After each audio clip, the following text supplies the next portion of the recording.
பிஸ்மில்லாஹிர் ரஹ்மானிர் ரஹீம்.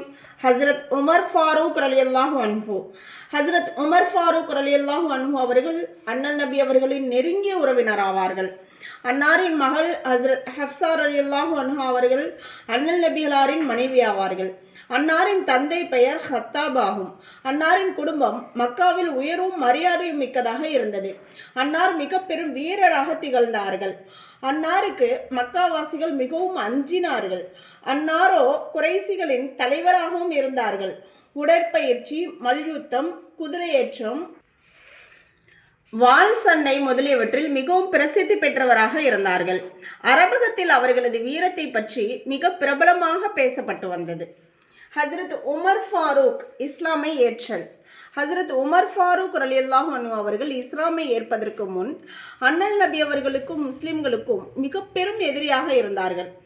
அன்னலார்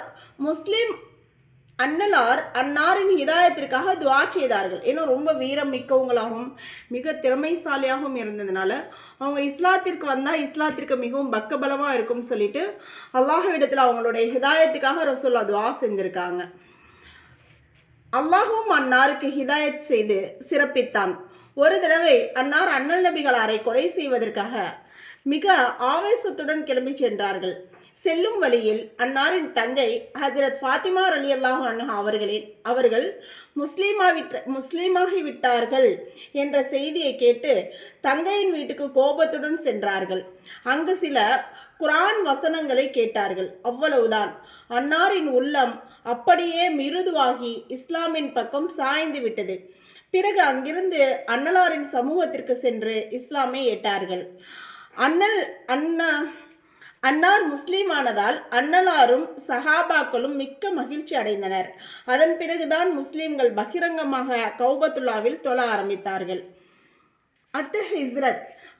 முஸ்லிம்கள் மதீனாவிற்கு ஹிஜ்ரத் செல்லலாம் என நபி அவர்கள் அனுமதி வழங்கிய போது முஸ்லிம்கள் பயந்து ஒளிந்து ஹிஜ்ரத் பயணம் செய்தார்கள்.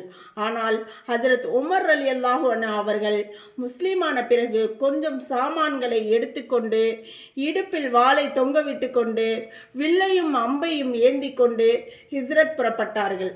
வழிநடுக யாராவது தன் குழந்தைகளை அனாதையாக்க விரும்பினால், தன் மனைவியை விதவையாக்க விரும்பினால் அவர் இந்த உமரிடம் சண்டைக்கு வரலாம் என அறிவிப்பு செய்து கொண்டே சென்றார்கள். அந்த வீர உமரை எதிர்க்க யாருக்கும் தைரியம் வரவில்லை. அதுக்கு முன்னாடி எல்லாரையும் ஹிஜ்ரத் செய்கிறவங்களெல்லாம் துன்புறுத்தி அவ்வளோ இது பண்ணாங்க. ஏன் எங்கள் நாட்டிலே இருந்து தொல்லை அனுபவிக்க வேண்டியதானே, ஏன் வெளிநாட்டில் போய் நிம்மதியாக இருக்கலாமான்னு.